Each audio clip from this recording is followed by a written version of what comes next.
Welcome to Energy is Currency, the Millennial Development Podcast devoted to helping you mind your business personally and professionally. My name is Alexis Williams, and I am your marketing consultant, idea generator, and mini modern philosopher, the entrepreneur that checks all the boxes, whatever that may mean. Subscribe to Spotify, Apple, Amazon, and iHeartRadio to listen to every gem in every episode. Season 1 is available on all streaming platforms. Welcome back. Oh my goodness, this is the whole interviews season, and today I have the confidence champion with us. We're going to be having a really thoughtful conversation about how to build confidence, which will be led by Simone Knego. I have had the opportunity to connect with her, and I think y'all deserve this opportunity too. So I'm going to speak a lot less because I want her to share all of her details and give us all the good energy that you got. So I will release the floor to you. Tell us what we need to know, Simone. Absolutely. So my name is Simone Knego. I'm from Sarasota, Florida. I have 6 children. Yeah, I know, right? Half a dozen. Half a dozen. Good thing it's not a full dozen. And kudos to the people out there that have a full dozen. Whew, I don't know how you do it. But I am a keynote speaker, author, podcast host, empowerment coach, and someone that struggled with self-doubt for the majority of my life. I am 53 years old.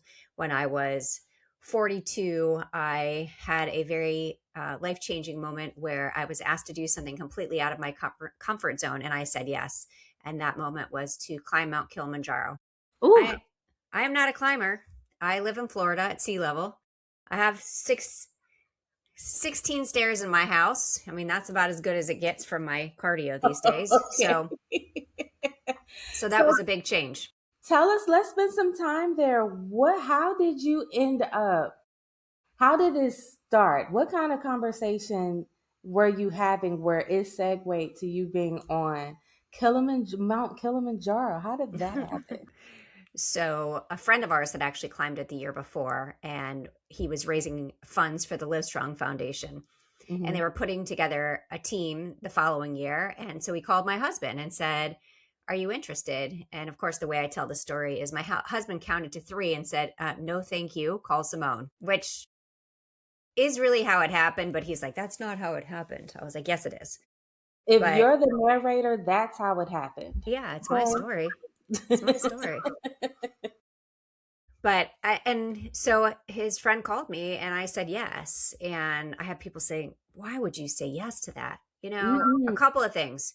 One is for a very big part of my life, I called myself the yes girl. I was a people pleaser, didn't want to disappoint. But this was a different yes. This was, I knew I needed to get out of my comfort zone. I was really struggling, thinking that I wasn't making a difference in the world. There was nothing that I was doing that was important. Right? It didn't matter that I had 6 kids. I still felt like I was in that comparison game, right? In that full cycle of looking at everybody else's life and thinking, what am I doing? Right. And so I said yes. And I trained for 6 months, there were 16 of us that went on this journey, didn't know anybody. So I'm climbing a mountain for the first time and also climbing a mountain with people I don't know. Showed up in Africa and I have a roommate and a tent mate that I didn't know I was going to have a tent mate. She was fantastic and she still is. I'm actually launching a new book next month and she's actually coming in for the book launch, which is amazing. Oh, okay. I like everything about that. Sounds like it was so far out of your comfort zone. The climbing of a mountain, the climbing of a mountain in another continent, the climbing of a mountain in another continent with people you don't know, the climbing of another mountain in another continent with people you don't know, and places in your personal quarters were also very exposed as well. How did that feel to the body? I'm overstimulated slightly just just hearing it is like just stretched in every direction. How did that feel on your body? You know, once I was there, I was like, okay, this is it. Like, this is a big moment. leading up to it, I was like, what the heck am I doing? Right. I mean, oh my gosh, did I really say yes to this? Why didn't I do research ahead of time? Like I teach my kids, do the research. Don't just say yes. I said yes.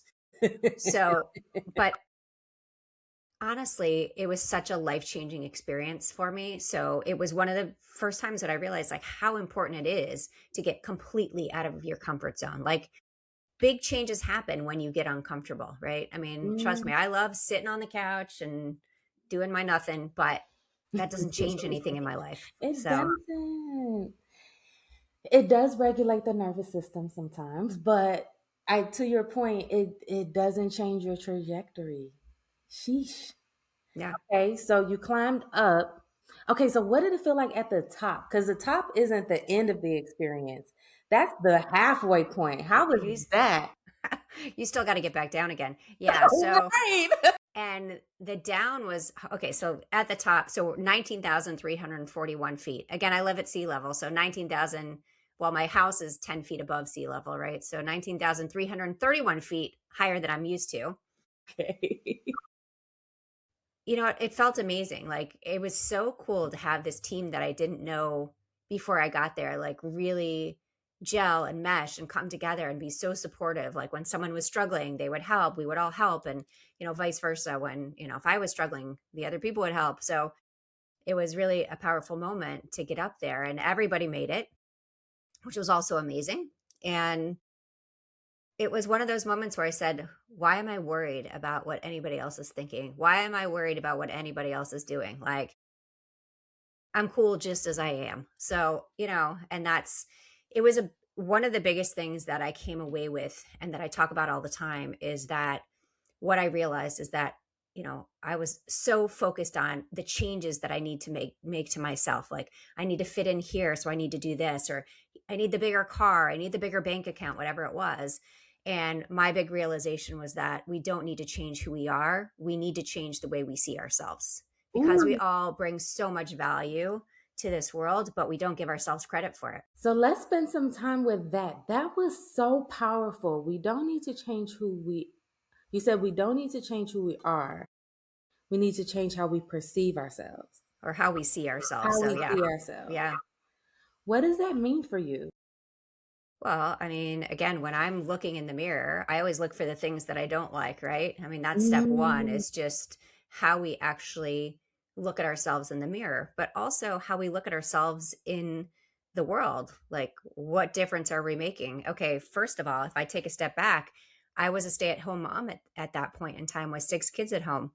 For me, like raising 6 kids to be good humans changes the world, but I didn't see it that way back then, right? mm, So taking that step back and saying, treat yourself like you would your best friend. So you wouldn't say horrible things to your best friend, but you would say them to yourselves on a regular basis. I know I did, right? Oh my yeah, gosh, I can't all believe you gained guilty. weight again. Like, you don't deserve to be here. Like, all the different things that I would say to myself. I would never say that to my best friend. Yeah. I think I had to have like a really big shift around how I communicated with myself. Mm, For sure. It definitely, I remember the moment, I remember I was in my car driving, who knows where I was going, but in the car, I can picture myself. I remember saying, it's no longer me versus me. It has to be me with me. We mm. have to I be love that. internally aligned. I can't keep big because my thing is this: if I'm winning, I'm also losing because it is a competition. Who am I defeating? Whose ass is getting beat here? It's like who's doing the kicking. So, Right. so But we it do was, this. but we do. But I feel like we're programmed to. Mm. I But feel like that's really our we programming. can also change the programming. We get to change the programming. Say it again. We get to change the Yes, we get to programming. change the programming. There is so much power in the moment you realize how many choices you get to make. And once you start making little powerful choices, it makes a really big difference. And like you said, just in how you speak to yourself. Um, I'm very big on that, especially working with yoga. Yoga really talks about like identities and which identities to hold on to, which ones to let go of. Not specifically, you need to let go of this one, but how to free yourself up of that burden of needing to fit into this specific identity and kind of relaxing that tight knit identity so that it's not so much effort to stay within it. You know what I mean? If I look at it like this, if the identity is super rigid and lacks flexibility, lacks movement, right? Then you're always gonna have to maintain that perfect circle. But you allow yourself to explore other shapes, you get to grow, you get to move, you get to do different things. So I love the idea of really just focusing on how you're talking to yourself. So can I ask you a weird question? Yeah, ask me. Have you ever seen The Wiz? Yeah. So I did shrooms one time and I watched The Wiz and I realized that the whole plot of the movie was Dorothy redeveloping her internal relationship with herself. And Hmm. so Hmm. think about it. What was the scarecrow talking about? You can't win, you can't get down, you can't walk, you're so dumb, you're so this. And his whole purpose was about shifting your internal narrative. Because once he shifted his Yeah. narrative, Yeah. he became more powerful. And he spent the whole movie quoting stuff and creating his own quotes and intellectually guiding everybody in the group. He ended up being the voice of the group, you know? But without the shrooms, I don't think I would have known that. But with them, I was really looking at it like, oh, okay, like this is about how we talk to ourselves. And then so that made the Tin Man emotional accessibility and flexibility and availability. Hmm. That's so interesting. I was even thinking about like the new The Wicked, Wizard of Oz, yeah, Wicked the movies, Wicked series. Hmm. and with Elphaba, like the Yeah, change that she went through in terms of not thinking she was good enough to realizing how much she was capable of, right? Yeah, how powerful she was, and not in a negative way. Like she, at first this is what people thought, but no, like she was good. Like she was good. So, I mean, yeah, I mean, there's so much symbolism in those movies where I you think you so. have to sit there and if you have to think about it differently. I think so. I think so. I think so. And I think that's what brings me back to that franchise is not just the colors and the characters, but there was a lot of underlying messages in those movies about really how to interact with yourself. Hmm. Really how Yeah. to interact with yourself. Now I Okay. got to go back and watch The Wiz again. Not doing shrooms. I'm too old for that, but No, it was a ride. but I just need to watch it again because it's been a while. Yes, Been a have some minute. popcorn maybe. It doesn't Yeah. always have to be. That was just how it happened. It was during the pandemic. And I was like, let's watch The Wiz. And it was a whole eye-opening experience. It really like whenever I think about that transition of women redefining their internal relationship, I often reference that movie because it talked for me in the shrooms, it talked about it talked about the internal narrative, the emotional availability, but also the courage. Yeah.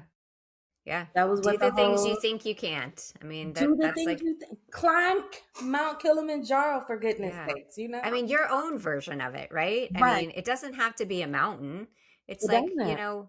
what is something that you're struggling with? That is your mountain that you need to climb. And, we like to ignore things for a long period of time and say, oh, I'll get to that later, or I'll That's do it just when who I'm I ready, am. I and can't do that. I'm yeah. not And it. waiting, I love to say that waiting until you feel ready is like waiting for IKEA instructions to actually make sense. It is not going to happen. I love IKEA. I love IKEA too, but their instructions, I mean, trust me, I love IKEA. I have so many things in here from IKEA, Right? but you figure out how to do it on your own. Right. Listen, you definitely do. And you always have a few extra screws after IKEA. I'm always entertained by the extra materials after it's built. Yeah. I should have like kept like a whole a box of everything extra from everything I've ever built and then created something out of it. That would have been a good idea. I didn't You do know that though. what? I have so many like huge bags of all of the extra supplies and stuff, and you would be surprised how it shows up. I definitely that's my Barney bag of screws at this point. That's fun. So tell us about your business. Tell us about you took this great experience, but you were able to do something even cooler with it. Tell us about your Yeah. brand. Yeah, so this was it was a life-changing experience for me. So the things that I did afterwards, really were because of that experience. So I'm a keynote speaker, I'm an author, I'm a podcast host. I have a podcast with my 23-year-old daughter called Her Mm. Unshakable Confidence. It's really Okay. fun. Yeah, it's really fun. It's like fun to see. I mean, the goal is for her. She's the one kid out of six that will talk to me on a podcast, which is great. I mean, I feel like A that's win pretty is a good odds win. right there. Yeah. Yeah, a win is a win. But she, like the idea is to get girls there quicker, right? I Mm. mean, because when I was her age at 23, first of all, I got married at 21. I've been married for 32 years, but I didn't know what I was doing with my life. I had zero confidence, right? But I see from the work we've done together, the episodes she's been on, the guests that we've had on our podcast, how much she's changed because of it. And it's really amazing to watch her like step into her power and really believe in herself. And, when something's bothering her, she just says it instead of holding it in. And so I think that's been a big blessing. But my whole brand is based on helping other women build confidence from the inside out. And I created a method called the Real Method, which again came from my Kilimanjaro experience, which stands for respect yourself, embrace your failures, ask yourself what you want, and live without limits. Ooh, respect yourself, embrace your failures, ask for what you want, and live without Limits. limits. Live without limits. I love that. What does confidence mean to you? I feel like when we talk about confidence, it feels like a very shallow conversation. Like, oh, Mm, she's just confident. She just knows it. But I feel like in building my own confidence, it's a lot more work than we give it credit for. So what does confidence mean for you? yeah. I mean, confidence is a skill, first and foremost. It's not something, It's a skill. yeah, that other people have and you don't. It's something that you build. And a lot of times when we look at other people and think, oh, they're so confident, they're really not, right? A big ego doesn't mean you're confident. Mm-mm. It just means you like listening to your own voice. So understanding that, confidence comes from within and it's something that you have to work on. Yeah. But for me, confidence means that you're comfortable with who you are, no matter where you are, no matter who you're with. So you don't feel like you need to change who you are to show up somewhere. I get that. I get that. Confidence means trust to me, like an inner trust. Hmm. I don't have to have the answer. My friends always laugh at me because I go by the phrase loud and wrong. I don't mind if I'm wrong. I don't care about being wrong. That's not the issue. I trust myself enough that I can be corrected and that I can learn from this even if I am wrong, but I still have to show up. That's the important part. Yeah. That's the It's, important part. I mean, self trust is huge and keeping the promises you make to yourself. Yes. I feel like women are programmed and encouraged to be self-abandoning, owning those moments and honoring those boundaries and prioritizing yourself is a radical act of self-confidence and self-trust. It's a radical act of self development, like really making time for yourself. I hear a lot of women speak, especially in the hair salon industry, where women have made a lot of money. We make a lot of money over here, but we don't get a lot of time. And the time that we do get, we service others and make them feel pampered Mm. and refreshed and cared for. But meanwhile, we look fried up and dried up. But we're praised for that. Oh, you didn't take any days off and you've been working for 20, 30 years straight. And, all of these really long-standing commitments to everything else except for self. And then you get back to self and it's like, well, I don't know what to do with you. I don't know what to Hmm. tell you. I don't know what you need. And I'm repulsed by that. I hate it. I need to see more women prioritizing themselves. And that's not at the expense of anyone else. We're taught that if that happens, then you're taking away from something. We're taught opportunity cost. And that's not opportunity cost doesn't exist everywhere. It doesn't. But we Yeah. need those moments of genuine prioritization. And I just don't feel like we have enough of that. Yeah, and that's really the self-respect piece. That's so Mm-hmm. when I was younger, I remember being taught to respect my elders, my peers, but never once do I remember being taught that the most important person to respect is myself, right? We talk about I'm going to demand respect, right? I'm going to go in there and I'm going to demand respect. Well, if you're not demonstrating it to yourself, how can you ask someone else to respect you if you don't respect yourself, right? And then So, what does the request even sound like if you've never even asked yourself of it, you yeah, know? exactly. So, But that idea of self-care, setting boundaries, really taking time for yourself is so important. And yes, society rewards, oh, you worked a 10-hour shift. That's amazing. How about you took some time for yourself today? That's amazing. Like we need to change the narrative yeah. so that, generations younger will understand that it's important and it doesn't take away from anything else. Like when I look at my kids, they appreciate the things that I do. Like when I take time for myself, they're like, "Oh, you go," instead of being like, "Oh my gosh, now what am I going to do without you?" I can definitely say that there was a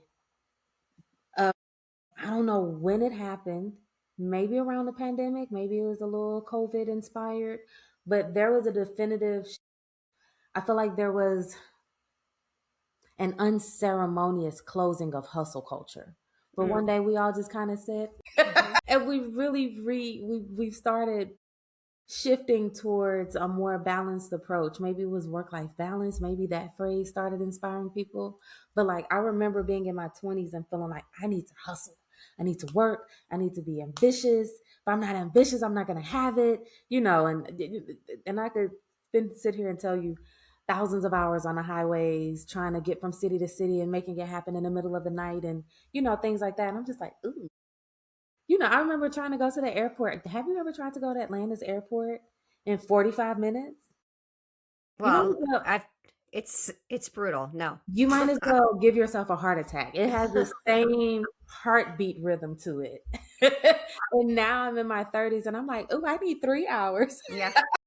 It is funny. It is funny how I that need my three completely hours changes. back. When you finally realize that taking better care of yourself increases your value, it increases your sustainability, it increases everything around you when you're filling up your cup. Like once that shift happens, it's such a magical moment. Have you had that experience where you were like that? What was that shift moment for you like?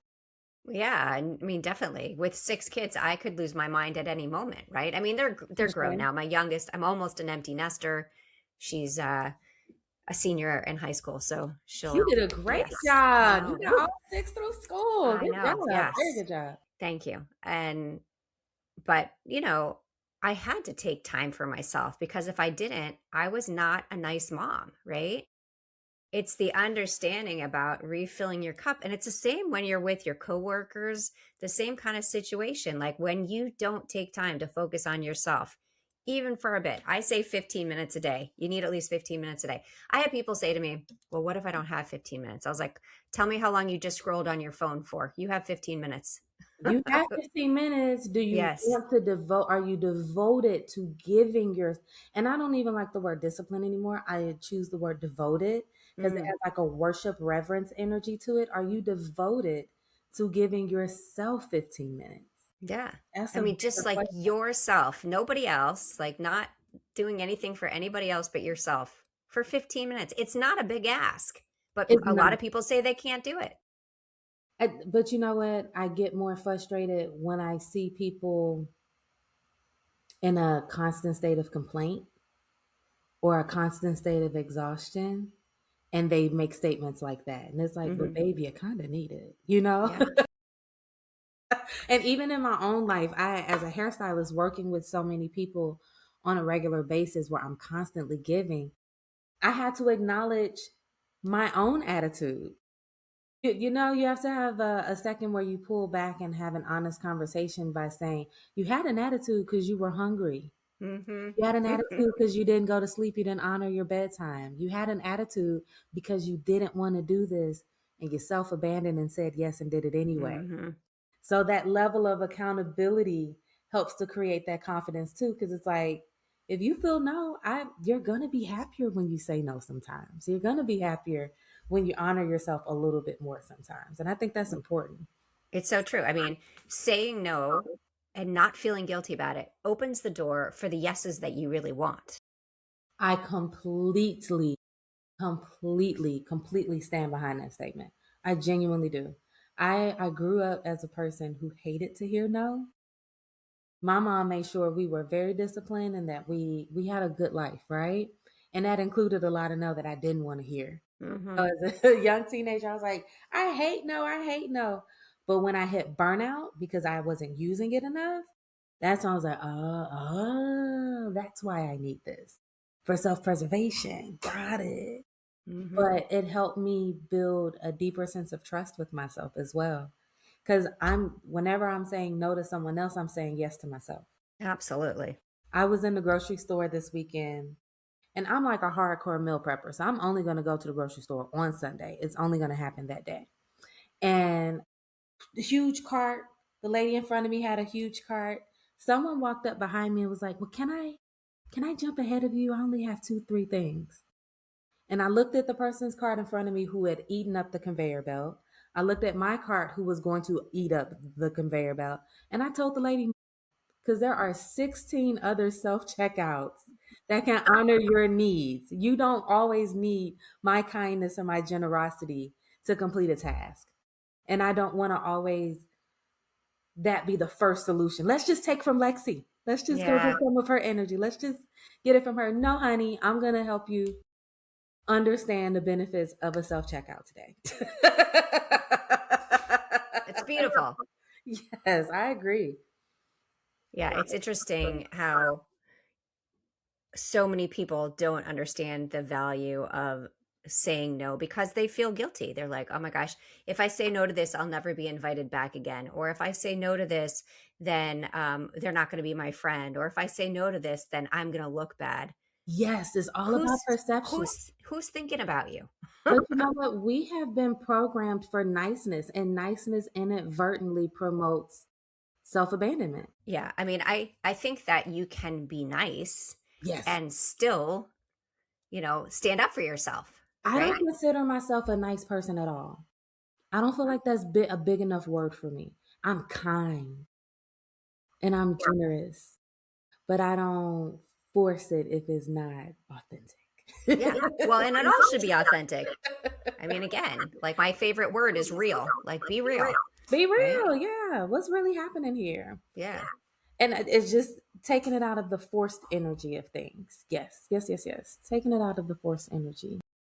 So let's talk about self leadership for a moment, because that's one of your pillars of your brand as well, right?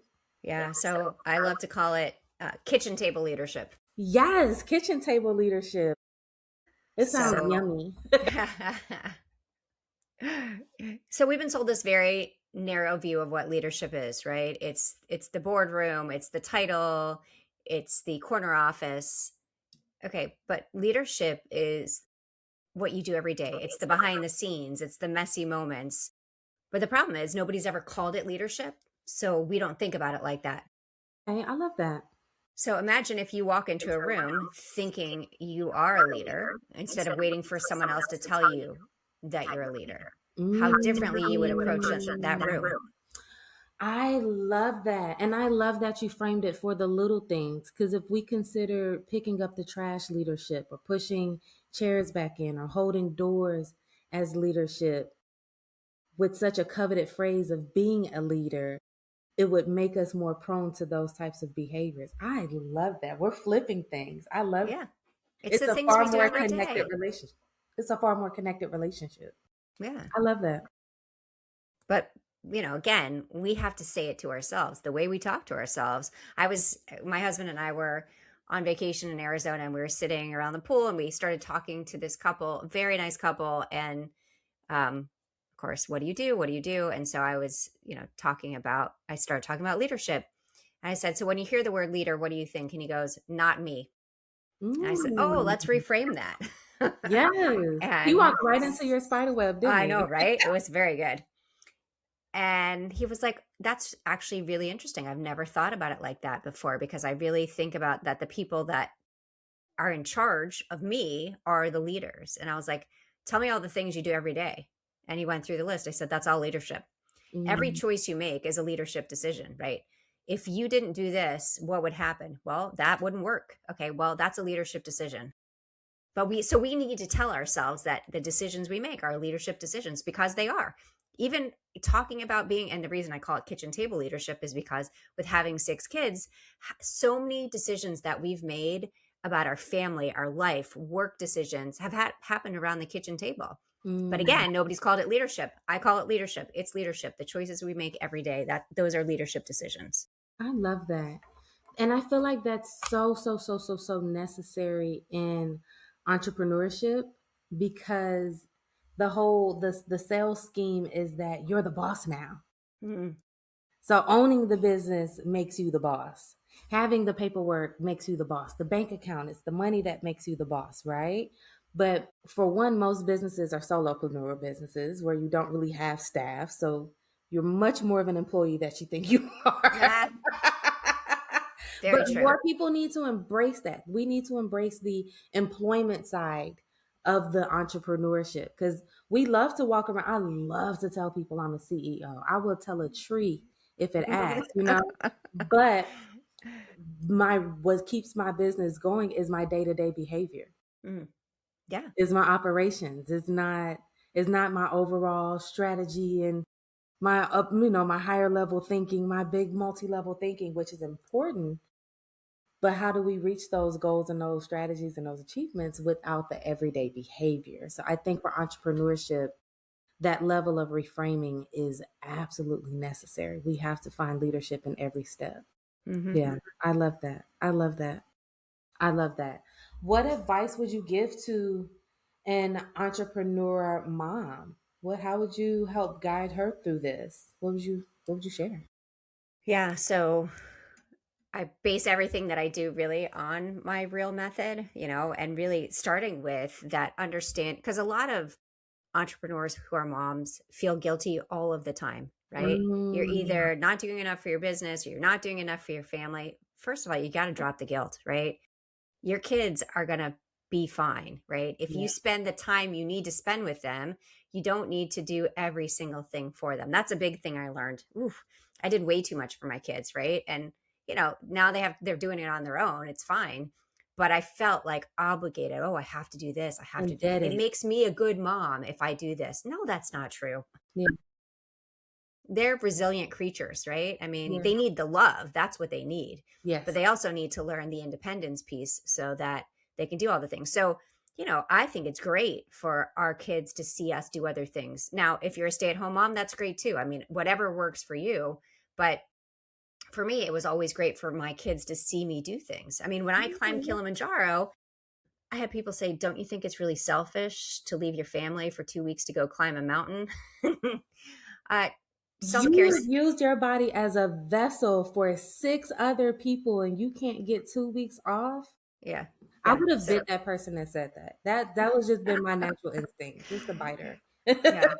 Well, actually, one time the person that asked me was actually a podcast host.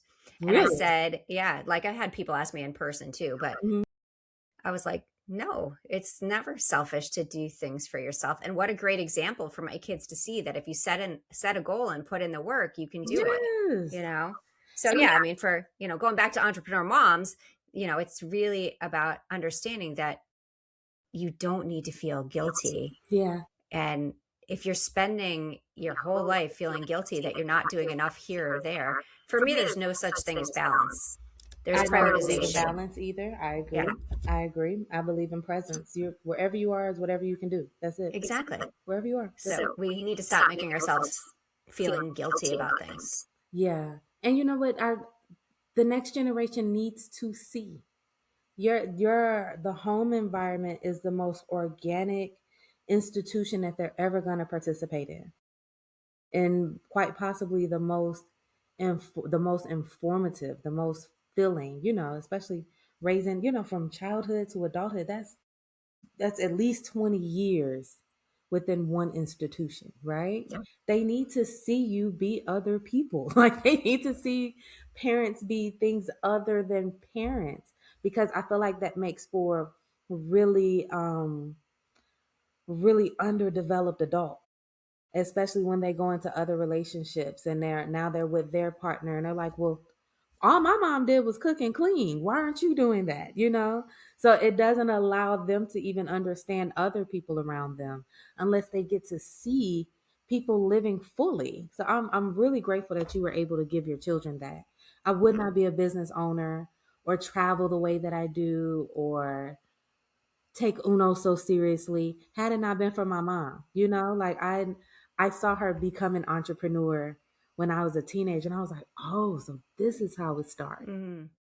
That was a seed planted for me. She and I would do road trips across the country. We drove from St. Louis, Missouri to Orlando, Florida before GPS. I was the GPS. It was a atlas and MapQuest. We had MapQuest instructions to get us from one region to the next.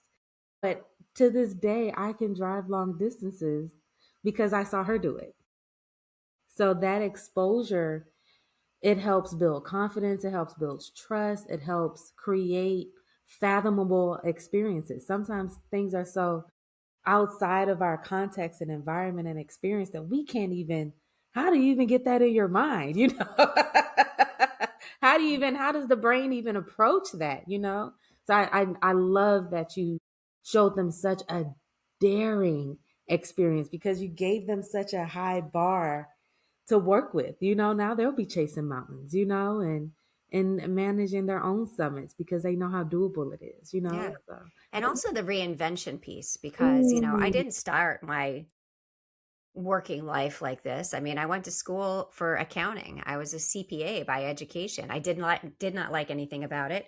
Thank you to all the CPAs out there for doing the work for us, but that was not my thing. And I changed my mind many times in my life, and I'm a big believer that it's okay to change your mind. And it doesn't mean that you're quitting on yourself. It just means that there's something else better out there for you. And my kids have seen that in me, and I've already seen them change certain things. Like my one daughter, she went to school, she got a triple major in neuroscience, biology, and psychology. woo, She's a little smart, and she's a she was lot. going to go to medical school, and she decided during COVID that she wanted nothing to do with it. I don't and you blame know, her. and now she is actually in Cardiff, Wales, doing a master's in art conservation, because Wow, this is talk what about a she's passionate about. pivot. Right, That so was like, an amazing pivot. yeah. So do the things you think you can't, but also do the things that you really want to do, Yeah, that you're too afraid to do, right? Do it anyways. I call that honoring the layers. Mm, Like every 7 years or so, that's about how long it takes for all of the cells in the body to fully regenerate. So about every 7 years, you're basically a whole different person. It gets start over. So each layer, I consider a whole different person. So I'm 37. I'm on body number 5, and this one is the other ones like to drive. This one likes a plane. mm. But in honoring that shift and letting go things, now I'm able to travel internationally. Where at once I was afraid of traveling domestically. So gotta honor the layers. This layer is gonna ask different things of that layer, and the next layer is gonna know more, way more than the layer before it. So you just gotta honor where the layers are landing. So, but I think that's so cool to have multiple layers, multiple passions. You know what I mean? I think it's a beautiful, admirable desire to want to pursue medicine and everything that your daughter initially pursued. And I think it's equally as awesome and admirable and necessary to pursue art with the same tenacity. So everything is important. Yeah. I just think And we have to get out of society's ideas and their ranking of what's valuable and important and decide that for yourself. also the idea that you're supposed to know what you want to do at 18 for the rest of your life. Like, hello.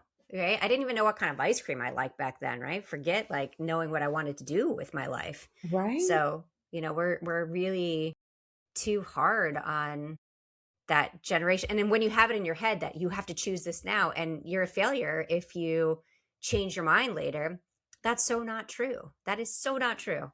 So it's changing that mindset. Yeah. And it's so important that we do change our mindset about so many different things. And remaining open. Like you can't always be so attached to the outcome that you don't allow yourself to experience more than what you thought.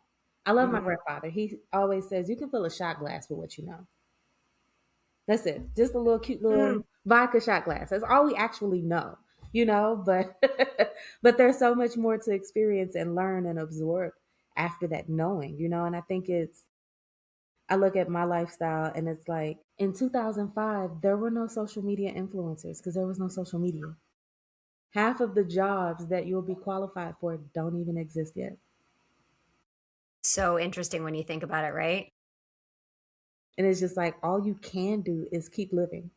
Yeah. If you would have told me that you could make millions of dollars being an influencer, I've been like, you are We so would have wrong. asked you what is an influencer? What is an Yeah. influencer? And where do they do the influencer? At the mall? Is this in the mall or is this at the outlet mall in the catalogs? Is this in Right. the JC Penney catalogs? Like that I literally came from that era. And Yeah. now like, you know, I remember coding on MySpace and now people are making millions, billions of dollars off of it, you know? So having that level of openness. Yeah.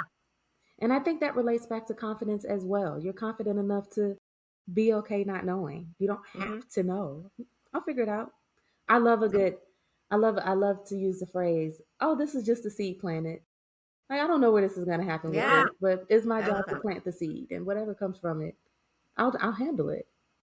And to your point of reshifting narratives, one of my favorite narrative shifts was um I hate the expression I don't worry about you. I find it to be offensive, right? And I understand what they're saying, but the language isn't powerful enough for me. So I shifted it to I trust your ability to make decisions. Ooh, I like that. Yeah. You make great decisions. Yeah. You've already done it. You've already decided something already. Even just hanging out with me, that was a great decision. So I know you Yeah, made it good was. decisions. It was. You know? So It is an interesting thing because people used to use that as a compliment, or maybe they still do. I don't worry about you. Like you're capable, but when you say it like that, well, it's like, why don't you worry about me? That makes me feel bad, I'm right? worried. Yeah. I I worry feel about all my kids, dismissed, even if like right? yeah. I feel I mean, disregarded. And that's how I would come away feeling from that phrase. Because I would see them worrying about people who weren't working as hard as I was. You know, you worried about the losers. I'm out here doing yeah. it. You know, I'm out here doing the doggone thing. You know? But what I wanted to hear was I trust your ability to make decisions. Hmm. I Yep. didn't need them to do it for me. Mm-mm. But I needed to know that they valued it how I valued it. Or not, or whatever. You can do what you want to do. But that was the language that I wanted to experience. So that's what I started telling my friends and my the people in my community is, you know what, I trust you. This isn't something to worry about because I trust your decision. And that right there is such a great example of the power of words, Mm-hmm. right? I mean, so when we bring it back to how you talk to yourself, how you talk about yourself, right? When Mm-hmm. I was younger, I was a stay-at-home mom, I used to say, I'm just a stay-at-home mom. I'm just Rob's wife. I'm just a volunteer, really justifying my existence, right? Did you get rid of just? Did you get rid of that Oh, word? drop the just. I don't use just. I Drop the hate just. a just. I hate Yeah. the word just. And I don't say I'm sorry anymore.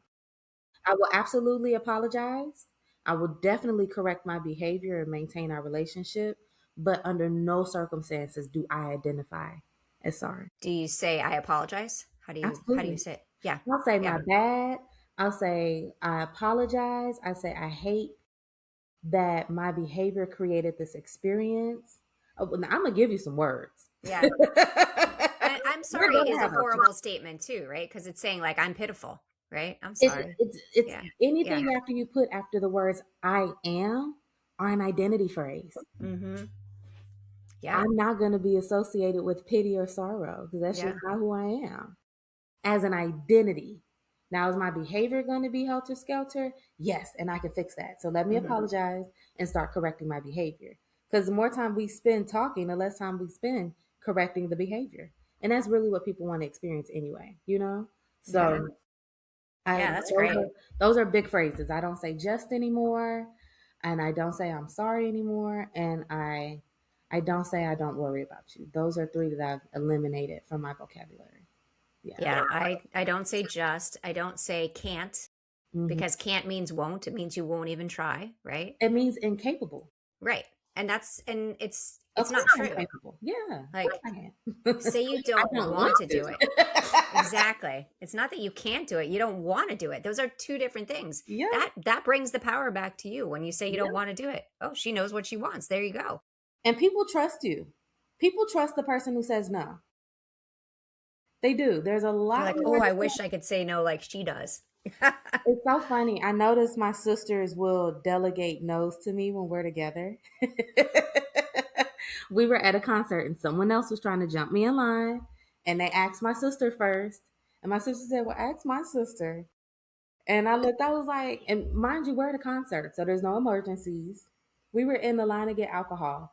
You don't need to be the first person buying alcohol, ma'am. No. So this doesn't qualify as something we need to participate in. And I said, Right. no. Go stand in line like everybody else. There's a And I was line like, for a for a reason. reason. And I was like 60th in line anyway. We weren't close. But it's okay to say no.